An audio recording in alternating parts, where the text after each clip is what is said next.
So, hello guys. Good morning. Ayan.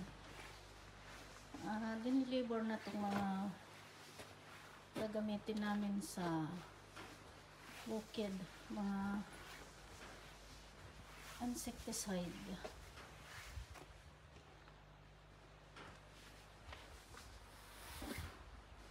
Ayan,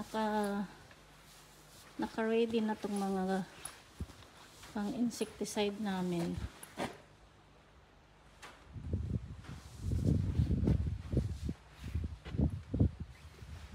Tapos itong mga fertilizer nandito na rin.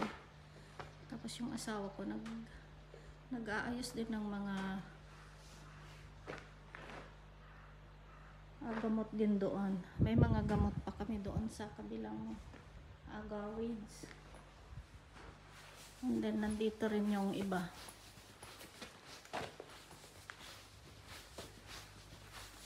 Ay, napakadilim naman dito. So ito yung mga iba-ibang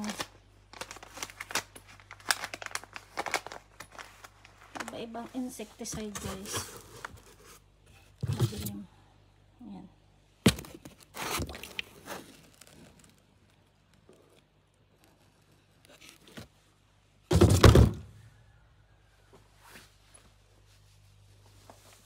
Kailangan naka-ready itong mga gagamitin namin para kung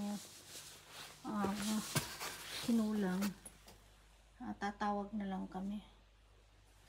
So, ang dito guys, kung kulang ka sa gamot, tatawag ka lang at i-deliver dun agad. So, itong mga MCP na yan, pang damo po yan. Pang damo. Tapos itong iba, hindi ko na alam. Yan. Ganito po kadami ang mga ginagamit naming gamot sa bukid.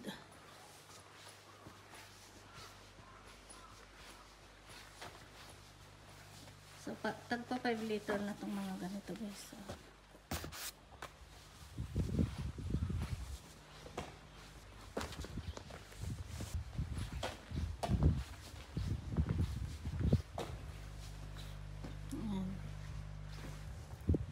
tapos yung mga ibang insecticide namin nandun sa isang garage, yung tag to 20 liter. So hindi na namin nilalagay dito sa tambakan namin dito. So may dalawa kaming lalagyan ng gamot. So ito yung bodega namin para sa mga insecticide. Ito yung mga natira namin gamot last year. So marami pa din dito guys. Ito yung mga panggulay naman. Ginagamit namin to sa mga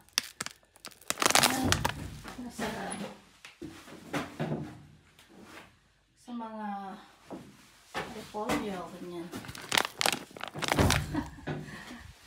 Tapos yung iba naman, nandito naman sa isang lalagyan natin.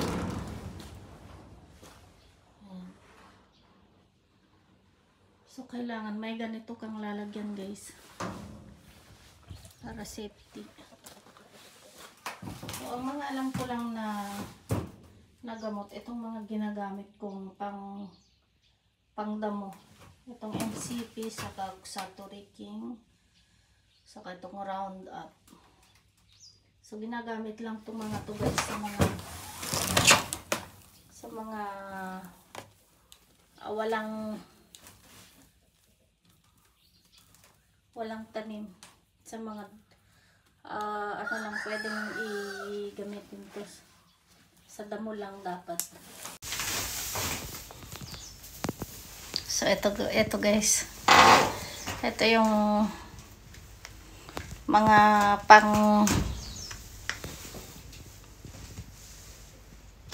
pangdamo na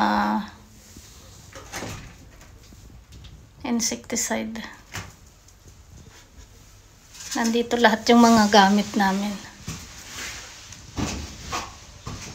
So, ito yung trabaho ng asawa ko ngayon. Naglalagay siya ng mga insecticide na dito sa mga garage namin.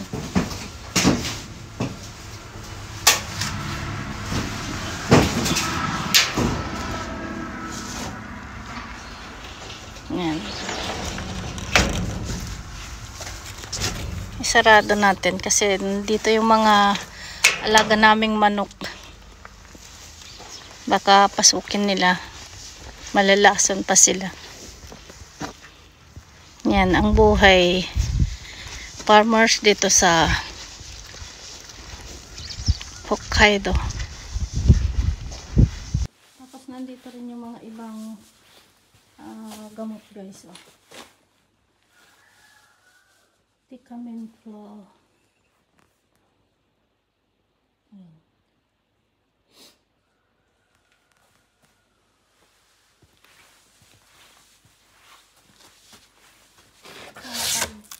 Ano naman itong mga to. So, ito yung mga pang pwede sa maraming mapaggagamitan na to guys. Super by help. Super high help pala.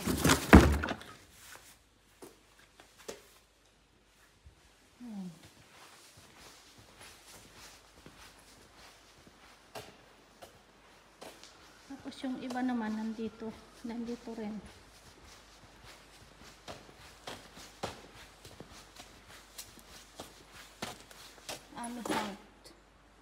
So ito naman yung mga ginagamit namin ngayon sa onion seedling namin. Ano siya? Fertilizer. So ito na guys, inaayos na ng asawa ko tong mga gamot dito sa lalagyan namin.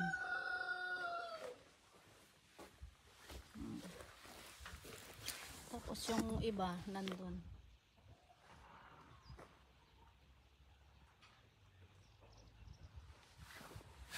So siya lang yung pwedeng humawak dito dahil siya lang yung gumagamit.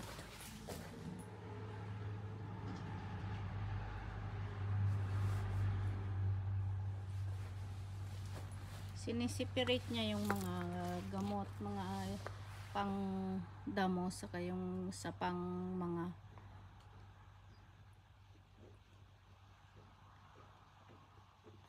insekto.